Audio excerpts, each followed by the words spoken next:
Okay, we'll now look at question 4 in the Unit 1 Specimen 2 paper for higher maths. The functions f and g are defined in suitable domains contained within the set of real numbers. F of x equals 5x minus 1, g of x equals the square root of x. Third function h is defined by h of x is equal to g of f of x. This is a two-part question. The first part just says find an expression for h of x.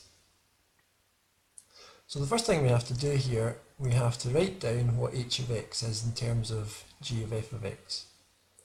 Now all you do here is you take f of x and put it inside this. Okay, so we're really saying that h of x is equal to g of 5x take away 1. And that's the first thing we'll write. Next, what we have to do is we have to take the 5x minus 1 and put it inside the g function. So we look up to g and we say, well, we're putting g of 5x minus 1, so that becomes 5x minus 1. So there we have it, the square root of 5x minus 1, and that's that question done. Okay, part B, explain why x equals 0 is not in the domain of h of x. Well, from this function, we must understand that you cannot square root any number that's less than 0. That means that 5x minus 1 must be greater than or equal to 0. Now we can solve this to prove what the values of x are required to suit this function. So if you add 1 to both sides, you're going to get 5x is greater than or equal to 1. Divide through by 5, you're going to get x is greater than or equal to a fifth. Now, because x needs to be greater than or equal to a fifth for this function, that means that x equals 0 cannot be in the domain because that 0 is not greater than or equal to a fifth. Okay? Right, question 5. A function is given by f of x equals 5x cubed take away 3. Find the inverse function. So the inverse function is a reversing function. The inverse of add is take away, the inverse of timesing is dividing. Now, with a complicated function like this, to find the inverse is an easy solution.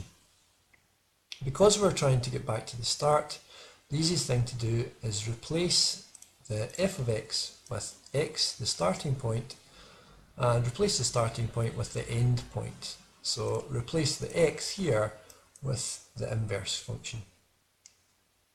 So the way that's going to look is like this. I'm going to take x and put it here, and I'm going to take the inverse and place it in place of the x, like that.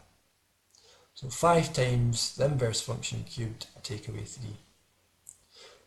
What we need to do now is basically change the subject of the formula to the inverse function, i.e. reverse everything. So the first thing I'm going to do here is I'm going to get rid of this take away 3. So add it to both sides. So add 3 there. And if I add it here, it just goes to 0. So you get that. I'm then going to switch sides, just so as I've got the inverse function in this side, because that's what I'm trying to achieve. I want the subject on this side. Next, I want to divide by 5.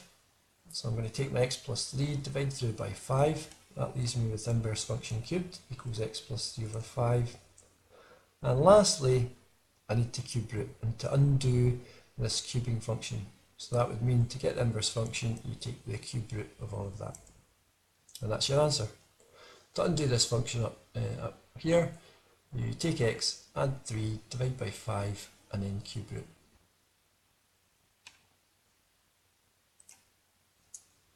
Okay, let's look at question 6. The diagram shows the graph of y equals f of x with a maximum turning point at -1, 2 and a minimum turning point at 2, -3. Sketch the graph of f of x minus 3 take away 2. So there's two parts to this. The first bit we have to understand what this means. Now this means the function moves to the right 3 places, not the left. You might think the takeaway makes it move this way. It moves to the right 3 places. And this part at the end moves the function up or down, in this case down 2 places. So the way to do this is to take your coordinates and move them along and down. So we're saying along by 3, so add 3 onto the x value, so you're going to get to 1, and down 2, so that's also going to become 1. So the first coordinate is 1, 1. We do the same idea to this coordinate here. You're going along by 3 and down by 2. So the x coordinate is going to be 1 plus 3, which is 4. And the y coordinate, negative 2, take away 2, that's negative 4. I'll just, okay, so put the main points in, make sure you label them on your new graph, and draw your maximum and your minimum turning point there.